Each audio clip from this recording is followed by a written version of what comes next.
In this video I want to do two more examples of limits, but this time I want to fold in the definition of derivative. Remember what the derivative tells us. The derivative gives us the slope of a line that's just touching a curve, called tangent to the curve, at any point we want to pick.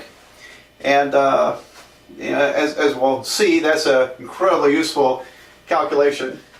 But the definition of derivative is like a slope calculation. y2 minus y1 over, well, x2 minus x1 would be h. I let h go to 0. F of x plus h minus f of x over h.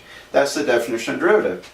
So if I want to find this derivative, I'm going to get the limit as h goes to 0. And the first thing I do, my function is square root of x. So f of x plus h means I'm going to replace x with x plus h. So I have the square root of x plus h minus the original function, square root of x, and then divided by h. Remember, the h was a little increment away from x. It was just a little bit away from x. And we let that h go to 0 to bring the 2 points in closely so we can get that slope of the tangent line. All right, anyway, there's my calculation. And it looks a little bit like, I think, like the last problem I did in the previous video where we had square roots. And the technique is pretty similar for resolving this. I still have basically 0 over 0. Let h be 0, you're going to get 0 divided by 0. And so we look for an algebra way to simplify this, and there is.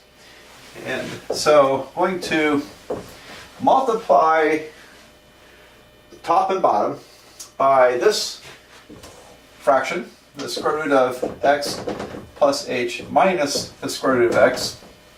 Same thing down below. Oh, no, plus. Put a plus there. Square root of x plus h plus square root of x. So, like before, when confronted with a square root, we take this and we repeat it, but we change the middle sign.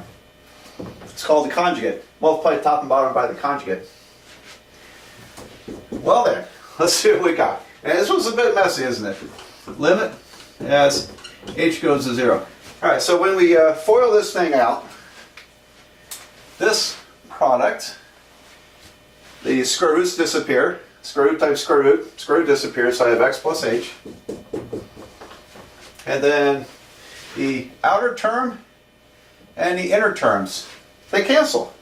Look at that, because I have plus square root of x times square root of x plus h. I have minus square root of x plus h. Those two middle terms are opposite signs, they cancel. Very nice. And then at the end, I get minus square root of x times square root of x. That would be what? That would be minus x. Down below, h, and then I have this mess here, square root of x plus h plus square root of x. Alright, so you don't want to multiply. Okay, that's kind of last resort. Kind of a general principle here in working on this calculus. If you can avoid multiplying things together, sometimes that's better. If I were to multiply the h through here, it would kind of set us back. So anyway, we'll see what happens. Let's see what happens. Now look at this. The x's cancel. And so I have, I'm going to have to erase my definition here to make room for everything. But we're going to have h on top, and then we'll have h multiplying something down below. So I have limit as h goes to 0. Only h on top. Down below I have h parentheses square root of x plus h plus square root of x.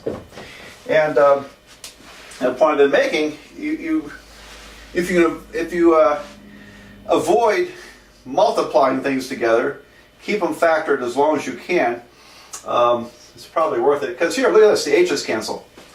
This h cancels that h, leaving a 1 on top. I still have 1 on top. And so I have the limit as h goes to 0, 1 divided by this construction here. So, did we remove the discontinuity?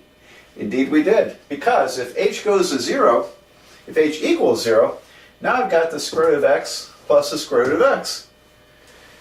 which is 2 square roots of x.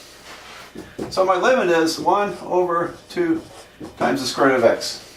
There we go. So probably a little hard to get excited about this answer, but going from here down to here I think is kind of exciting because we use some neat stuff in order to simplify this whole mess.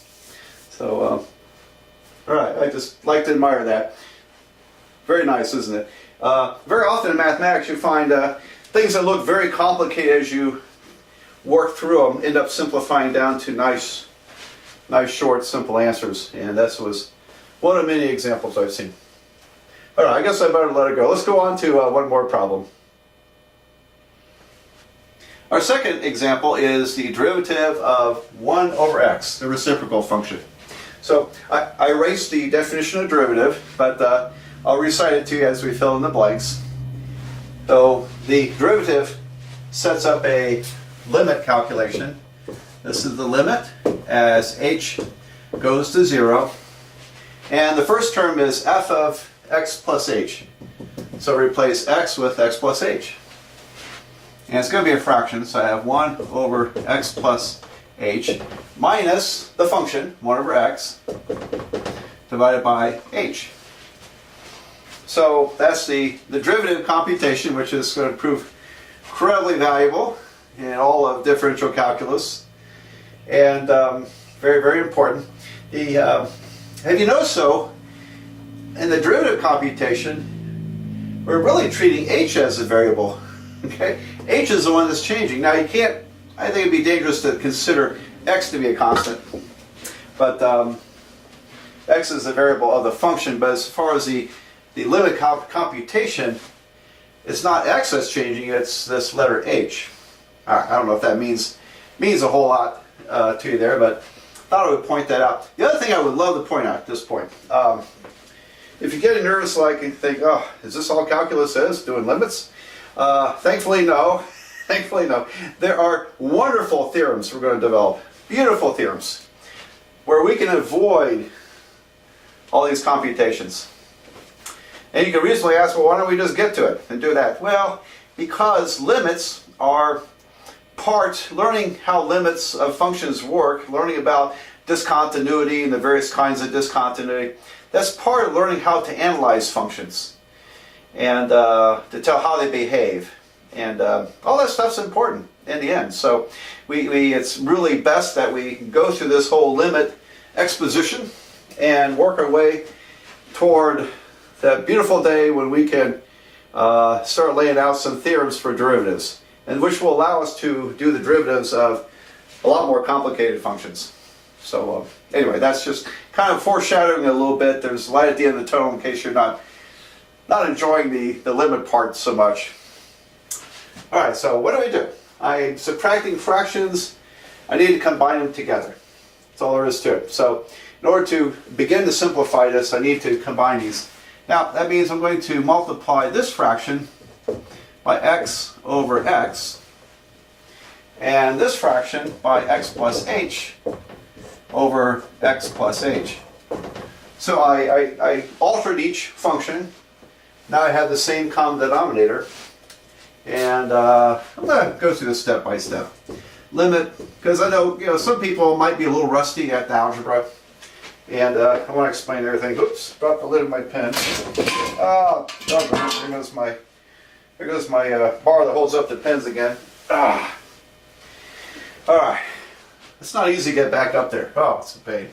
Okay, we'll just move on. So h downstairs. Common denominator, so I have x times x plus h. And the numerator, I've got x minus, parentheses x plus h, so it's going to be minus x and minus h, minus x minus h. There we go. And so we have these x's cancel, have negative h up there. Now, this is, we're dividing, a little bit of algebra review here, we're dividing this fraction by h. That means the h is in the denominator of this fraction. You could also say divide by h means multiply by 1 over h. So if I multiply this by 1 over h, h goes in the denominator. Got that? So h belongs here. So I have the limit as h goes to 0. On top I have minus h.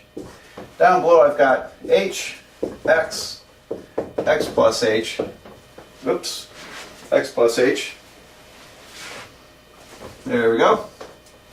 And look what happens. The h's cancel. And let me first get rid of this so it's not a distraction. The h's cancel. I still have minus 1 on top. And so it's the limit, I'll write it out. It's the limit as h goes to 0 of negative 1 over x times x plus h. There we go. So as h goes to 0, that shrinks down to nothing, and now I don't have a problem. I have minus 1 over x times x, which is minus 1 over x squared. So that's the result and of that derivative computation. Okay, well, I think before we go on to some other nuances of limits, because we have other kinds of limits we need to study. For example, what happens when x goes to infinity? That's interesting. And so I'm going to study other kinds of limits, but first I think we need to lay out some of the limit theorems. So that will be our next video on limit theorems.